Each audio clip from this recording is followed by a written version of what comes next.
Halo guys, ini adalah 13 saham yang mengalami kenaikan tertinggi pada hari Senin 24 Juni 2024. Ini adalah memperjelas postingan dari akun TikTok saya tentang 13 saham supaya kita bisa tahu gambarannya secara global gitu. Kita mulai saja langsung ke CPIN. Ini adalah data CPIN. Kalau kita perhatikan di sini, sahamnya seperti ini ya.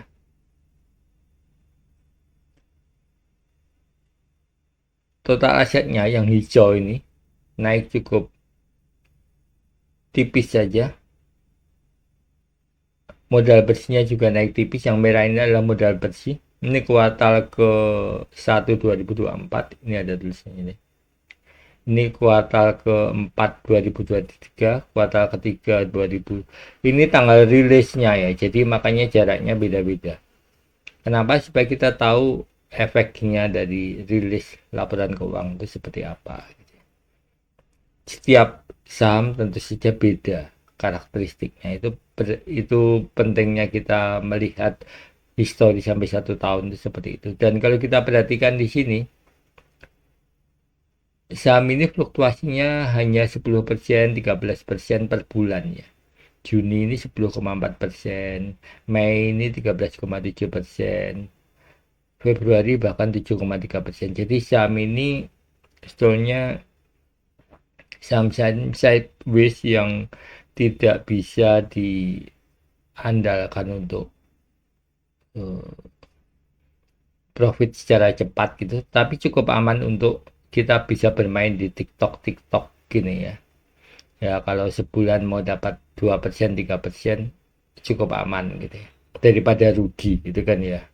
Kalau nggak ada inspirasi ya saham ini lagi bagus di bottom gini. Perhatikan selalu naik seperti itu. Kinerjanya kita lihat sekarang. Nah, kalau kita lihat itu bisa kita pahami kenapa saham ini ya sekitar itu saja, walaupun ini termasuk saham yang perusahaan besar. Earning to price-nya hanya 3,3%, jadi nggak bisa diandalkan dari dividen itu bisa besar gitu.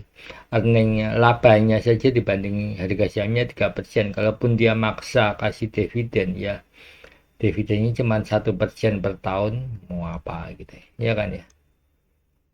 Jadi ini bukan termasuk saham yang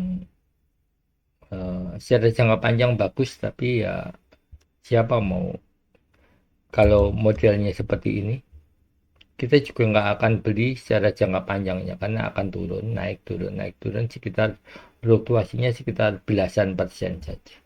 Langsung kita lanjut ke BHIT.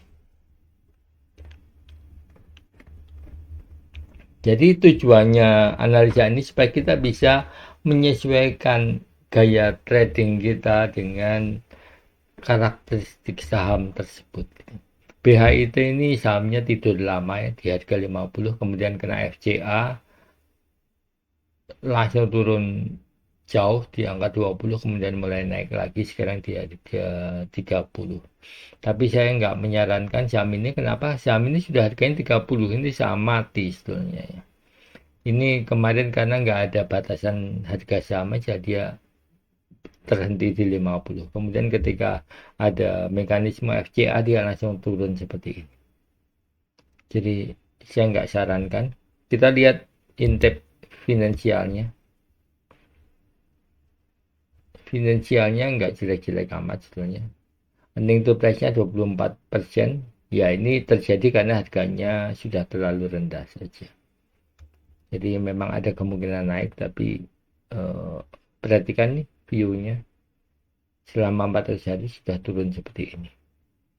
Jadi kalau yang suka spekulasi silahkan masuk.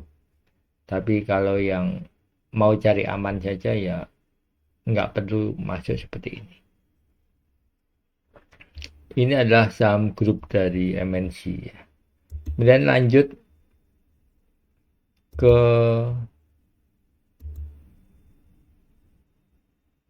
Camp, Campina Es Krim. Kita perhatikan grafiknya. Nah, Ini juga perusahaan yang sahamnya TikTok saja. Perhatikan penjualannya yang biru ini cenderung turun. Jadi ini perusahaan yang cukup berbahaya gitu ya. Kalau dia tidak berbenah, dia akan mati lama-lama. Perhatikan juga labanya juga turun.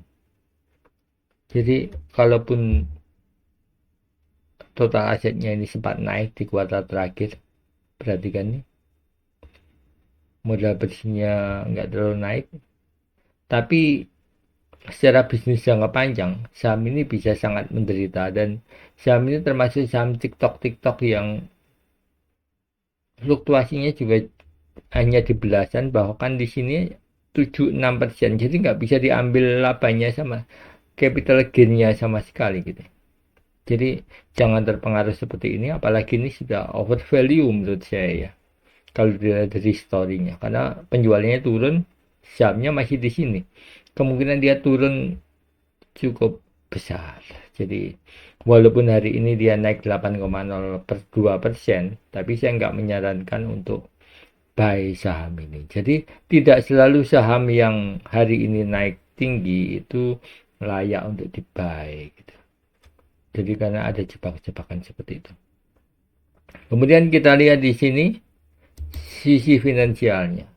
Nah, sisi finansialnya revenue-nya turun 2,91%, net income-nya turun, datanya seperti ini. Menurut saya ini nggak layak untuk di buy, sangat berbahaya. Kemudian kita lanjut ke saham berikutnya. Ini sudah 13 saham tadi ya, jadi sistem saya pasti uh, sudah mengurutkannya. GDST, Gunawan Dian Jaya Steel.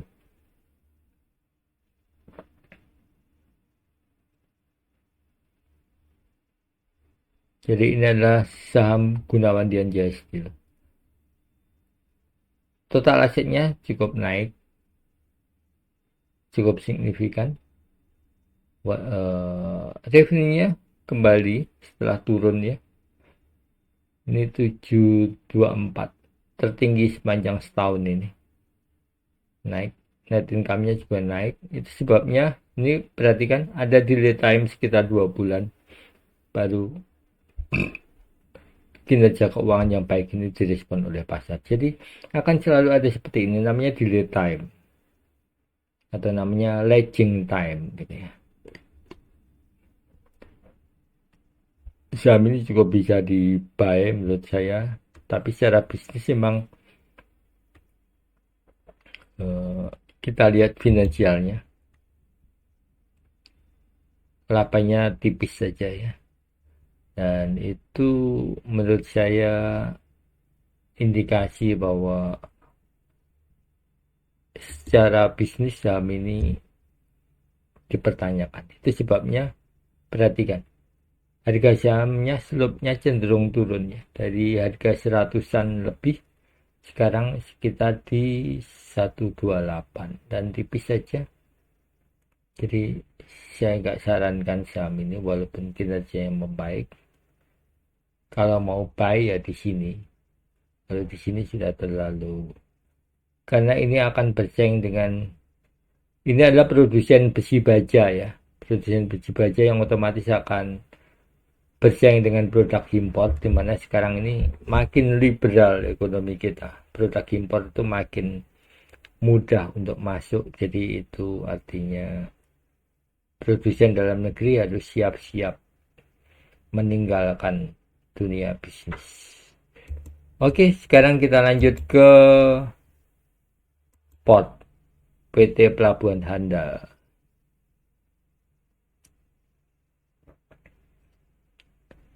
Kita lihat di sini POT. POT ini sahamnya seperti ini ya. Termasuk saham yang tidur gitu ya. Perhatikan. Tapi perhatikan, fluktuasinya cukup menjanjikan, 27, 31%, 27. Ini saham TikTok ya. Jadi dan setiap hari ini fluktuasinya seperti ini. Jadi ini sebetulnya saham yang cukup aman kalau kalian mau main seminggu profit 2%, 3%. Kalau dirasa cukup daripada negatif kan lebih baik rugi untung 2% kan ya. Plus 2% lebih baik daripada minus 16%. Benar nggak? Jadi ini kalau kita lihat di sini cukup ada waktu TikTok dan kinerjanya cukup bagus. Ini adalah pelabuhan ya, pengelola pelabuhan. Jadi jangan harap juga sahamnya akan naik cukup tinggi kecuali dia sedang melakukan ekspansi perusahaannya atau melakukan akuisisi pelabuhan lain. Tapi selama itu nggak ada ya akan seperti ini. Bisnisnya juga akan meledak sebesar. Jadi kalau dia lagi turun di buy, tunggu 4 hari close lagi cukup bisa menurut saya. Jadi saham itu selalu lihat historinya karena setiap histori saham itu berbeda. Kalau kita memahami karakteristik saham tersebut kita bisa buy dengan cukup tenang gitu. Kalau misalkan seperti ini sudah break, kita mau buy ya buy aja gitu loh. Oke. Dan kita harus tahu target harganya. Kalau enggak nanti masa saham gini targetnya sampai 50%, 30% kan mustahil gitu. Yang ada justru nanti negatif gitu loh. Jadi kalau sudah 5%, 6% disesuaikan dengan lebarnya. Jadi close saja, nggak usah uh, halusinasi sampai 20% tuh. Hampir mustahil gitu. Oke, selanjutnya kita cek dulu finansialnya. Secara finansial nggak terlalu bagus bisnisnya. Dan untungnya pun juga tipis sekali. Jadi ini saham TikTok saja. Bangkrut menurut saya agak sedikit sulit, tapi memang bisnisnya nggak terlalu menjanjikan. Oke, selanjutnya kita ke CSRA, Cisadane Sawit Raya. Ini perusahaan sawit yang sebetulnya sekarang sudah berubah menjadi semacam holding saja gitu ya, atau perusahaan investasi gitu mirip-miripnya, karena dia sendiri tidak berbisnis di sawitnya tapi lebih ke membawai anak-anak usaha di bidang sawit gitu. Jadi seperti itu. Jadi sekitar ini semacam holdingnya. Jadi, kalau kita lihat di sini terjadi kenaikan total aset atau artinya dia baru terdapat pinjaman yang cukup signifikan jumlah. Itu sebabnya perhatikan di sini ada tidak waktu 1,5 bulan kemudian dia swing ke atas. Ini wajar saja walaupun secara revenue-nya turun, tapi kalau kita lihat dapat pinjaman baru ini, kalau sekarang buy itu sudah terlambat. Kalau mau buy ya setelah laporan keuangan ini ditunggu ada waktu sekitar 1,5 bulan baru naik gitu. Jadi nggak ada yang instan. Kalau ada kalian takut ketinggalan kereta itu berarti tidak paham dengan chartnya itu seperti apa. Kemudian kita ke BCAP. BCAP ini grup Bank Capital, ini grupnya MNC juga, terkena FCA seperti ini. Harganya mandek di 50. Ini sebelum era FCA ya. Semua harga jelek-jelek ini berhenti di 50, kemudian ada FCA dilepas sampai akhirnya seperti ini. Saya nggak menyarankan saham ini. Kalau kita lihat finansialnya,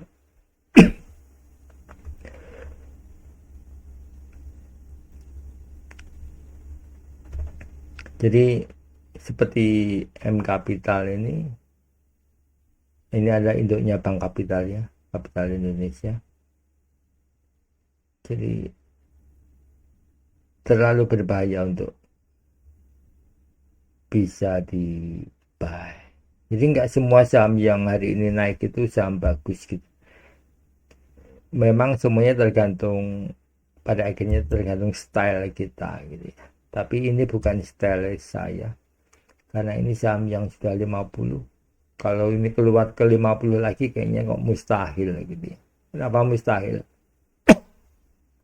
Kan selama ini dia di harga 50 itu karena ditahan memang harga minimalnya 50. Begitu terkena regulasi baru ya seperti ini. Biasanya seperti itu. Oke, kita ke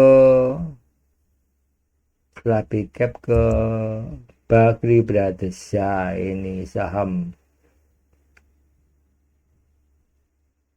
asetnya hilang karena kita lihat nih. Total asetnya sebelumnya ada di sini. Dua kuartal terakhir turun ke sini. Memang secara ekuitasnya dia eh, stabil gitu ya, stagnan. Tapi secara size perusahaan dia turun jauh karena apa? Ya ini kalau menurut saya dampak dari hilangnya tambang yang sekarang dikasihkan ke NU itu ya. Dia kan kehilangan eh, tambang yang apa? Batu bara yang lupa. Padahal saya sudah sebutkan lupa. Nah itu akhirnya turun seperti ini dan ini pasti akan mempengaruhi bisnisnya. Kita lihat juga ini saham Gopek ya, saham Gojek saham 50 dan sekarang turun kena FCA juga. Ini adalah efek dari FCA. Dan yang kedua adalah efek dari penurunan ekuitas. Utangnya turun tapi menyebabkan size perusahaan juga turun. Nah, seperti ini. Saya nggak rekomendasikan sama sekali saham ini. Walaupun kemarin naik di 10%. Kemudian kita lanjut saja ke BVIC.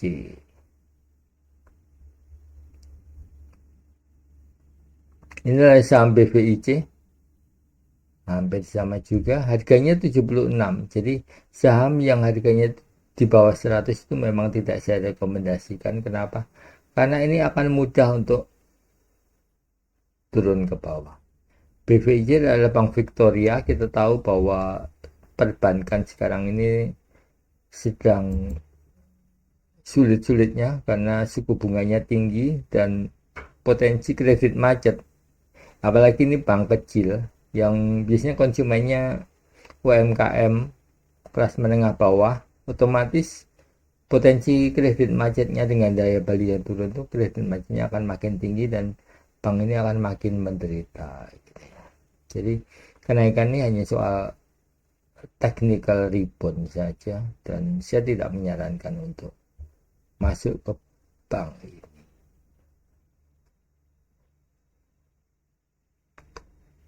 Walaupun harganya masih di atas 50 tapi sudah di bawah 100 ya. Enggak layak dulu. Kita lihat intip kinerjanya juga. Earning to price-nya 0,004. Jadi ini nggak mungkin kasih dividen juga. Kalaupun dikasih dividen, dividennya 0,0001 dan nggak mungkin. Kalau maksa itu ngawur namanya. Oke, selanjutnya kita ke MSCN. MSCN ini grupnya MNC juga. Kalau kita lihat beritanya, saham publiknya hanya 14%. Jadi saham ini ya di-hold oleh korporasinya sendiri saja. Secara kinerja keuangan kita lihat ya. Earning to price-nya hanya 1%. Jadi kalau menurut saya ini bukan saham yang harga yang sesungguhnya. Ini harga ditahan saja, bisa lebih turun lagi. Secara bisnis nggak terlalu menguntungkan bisnis ini. Jadi ya kalau nggak ada aksi korporasi ya seperti ini saja. Dan ya kalau seperti ini saja artinya akan makin turun gitu lah. Ini grupnya MNC Group juga. MNC Group itu 2 tahun yang lalu, mungkin setahun sampai 2 tahun yang lalu, itu juga sering utak-atik anak usaha jadi induk jadi usaha, jadi sahamnya kelihatan sekali digoreng-goreng gitu dia. Itu sebabnya sahamnya bisa turun bisa naik gitu, dan itu ciri khas dari MNC Group. Jadi kalau mau ikut spekulasinya boleh, tapi kalau nggak tahu timingnya ya lebih baik keluar aja dari saham ini. Karena kenapa? Ya akan terdelusi harga saham, akan menderita. Jadi kita lanjut ke saham tadi MNC. Kita John Lynn Agroraya. John Lynn Agroraya ini adalah perusahaan sawit di Kalimantan Selatan. Saham ini bisa saya katakan terkait dengan political connection. Saham ini sangat nuansa pilpresnya kuat gitu ya. Saham ini juga mendukung capres tertentu dan sebagainya. Sebut saja ini adalah kubunya Pak Jokowi. Jadi harga sahamnya tergantung dari siapa yang menang. Dan asetnya juga akan tergantung siapa menang. Kita lihat nih,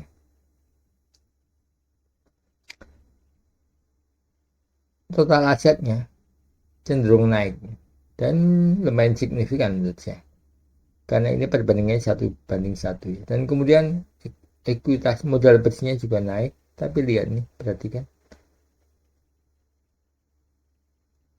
ini adalah saham-saham yang cenderungnya turun karena memang Pak Prabowo-nya kan menang. Saya bukan ngomong politik tapi ngomong persepsi saya sebagai investor, memang seperti itu. Kita nggak bisa memisahkan antara politik dan bisnis ya, apalagi ini di Indonesia. Kita juga tahu bahwa siapa yang dapat tambang, siapa yang dapat lahan sawit terbesar, itu ya kita semuanya tahu lah, yang otomatis nggak bisa dilepaskan gitu. Kalau Anda bukan siapa-siapa, nggak kenal siapa-siapa, nggak main-main gitu ya, kecil kemungkinan dapat gitu. Dan akses informasinya pun juga menurut saya terbatas ya. Jadi seperti itu. Ini adalah bisnis-bisnis yang terkait dengan kebijaksanaan negara. Revenue-nya turun seperti ini, ya dia akan naik seperti ini. Jadi perhatikan bahwa ada ciri khasnya setiap saham itu ya. Itu sebabnya ini adalah masa-masa pemilu gitu ya, naik turun, ada euforia kenaikan, kelihatan sekali. Jadi emang saham politik seperti ini. Tapi kalau nanti terjadi perubahan, turunnya juga jauh gitu. Itu seperti saham-sahamnya uh, siapa, grupnya Khairul Tanjung gitu ya. Saat di SBY naik tinggi, sekarang jatuh semuanya. Ya seperti itu. Setiap pemimpin politik memiliki pengusahanya sendiri. Ini bukan menuduh ya, tapi ini kan kita boleh dong memiliki persepsi gitu ya. Karena memang kalau disuruh menunjukkan datanya nggak bisa, tapi kalau namanya persepsi, orang berpikir kan nggak bisa dibatasi. Memang seperti itu kenyataannya. Itu analisanya. Kita lihat finansialnya seperti apa. Nah, finansialnya seperti ini. Total asetnya naik 20% year on year. Ini slope selama per kuartal. Jadi satu kuartalnya naik 20% rata-rata. Cukup tinggi menurut saya. Net income-nya juga naik cukup tinggi. Ya, seperti itu. Dan skornya 0,5, nggak terlalu buruk. Tapi perhatikan, earning to price-nya, labanya itu kecil. Jadi ini juga saham yang mahal sebenarnya, 219. Tapi tetap saja kita kan sebagai investor harus oportunis. Ya, kalau dia di mendekati bowlingnya di bawah, di buy masih bisa. Ini masih aman karena uh, jagoannya menang gitu. Siapapun juga ya pada akhirnya seperti itu karena politik mahal, tanpa punya backup ya sulit untuk menang gitu. Ya kan? Rapat saja perlu teh botol, perlu rokok, perlu kue. Nah, itu semuanya harus dibeli gitu lah. Oke, keras.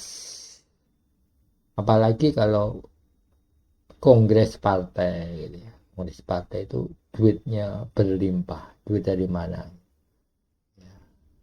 Itu terjadi di hampir semua partai politik di Indonesia. Jadi ya memang seperti itu adanya. Itu harusnya dicari solusinya, tapi ya gimana lagi. Tergantung mana ada orang mau lepaskan kekuasaan itu kan. Makanya kita selalu ya udahlah saya hentikan dulu nanti jadi curhat politik gitu. Padahal saya nggak terjun di politik, kalau saya ngomong politik nanti percuma saja gitu. Oke, ini adalah Krakatau Steel keras. Ini adalah sang BUMN. Nah, ini bisa muncul kritik lagi kalau ngomong BUMN. BUMN itu memang nggak terlalu bagus ya menurut saya. Lihat nih kinerja turun seperti ini. Lihat finansialnya. Minus, rugi. Dan berharap ini naik gitu. Enggak menurut saya. Ini saham yang makin lama makin akan turun gitu. Kecuali diperbaiki gitu. Ya, apalagi kalau perhatikan saham-saham BUMN selama setahun belakangan rata-rata turun karena kenapa? Ya ujung-ujungnya politik lagi lah. Tapi kita nggak bisa naif ya. Ekonomi nggak bisa dilepaskan dari politik kalau sistem kita masih seperti ini. Perhatikan di sini. Karena isunya BUMN ini memang suka jadi donatur kampanye gitu kan. Walaupun kampanye terselubung maupun kampanye nggak terselubung, kita tahulah bisa kita bisa merasakan tapi sulit membuktikan. Nanti kalau kita ngomong dipikir menuduh, tapi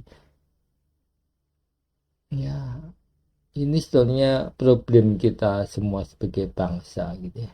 Apakah kita mau seperti ini terus gitu ya? Kata orang sih, ya ini kultur kita itu sebabnya kita dijajah selama 350 tahun oleh Belanda. Karena memang yang berkuasa itu sulit untuk bersikap fair biasanya seperti itu. Tapi saya nggak ngomong politik, walaupun sebetulnya saya jengkel juga kalau melihat kenyataannya. Kita ke film sekarang ya. Nah ini saham film. Saham ini juga saham MNC Group ya. Jadi MNC Group ini eh, kelihatannya kok naiknya bareng-bareng gitu.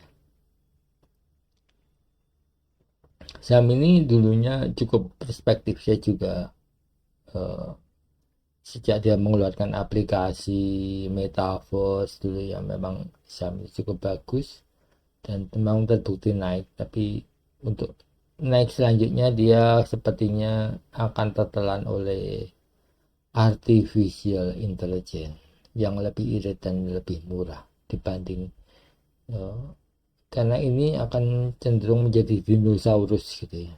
Itu pendapat saya. Kenapa menjadi dinosaurus? Perhatikan di sini. Kemampuan menghasilkan laba itu rendah sekali, 0,2%, 0,004, hampir 0. Kenapa? Kayaknya biaya operasionalnya akan tinggi dan itu akan mengurangi daya saingnya di sisi lain. Dengan kecerdasan buatan itu semuanya akan menjadi makin efisien dan mereka ini terjebak aset besarnya itu mau buat apa gitu lah. Nah, gitu. Jadi itu adalah 13 saham yang saya analisa hari ini. Semoga mencerahkan dan jangan lupa untuk follow TikTok saya karena setiap hari saya mengeluarkan rilis tentang saham-saham yang mengalami kenaikan tertinggi. Itu bukan berarti saham itu besoknya akan naik. Justru itu sebabnya saya perjelas melalui YouTube ini supaya tidak gagal paham atau salah paham. Seolah-olah saya bilang saham ini bagus gitu. Karena belum tentu saham yang hari ini naik tertinggi itu saham yang bagus. Bisa sih terjadi karena alasan teknikal, rebound ke atas dan sebagainya. Juga namanya saham itu nggak ada yang turun terus menerus atau naik terus menerus. Tapi kita dari saham itu bisa mempelajari karakteristiknya dan ini adalah forum yang terbaik. Thank you, see you next time. Jangan lupa ajak teman-temannya untuk follow YouTube ini supaya YouTube ini makin berkembang. Thank you, see you next time.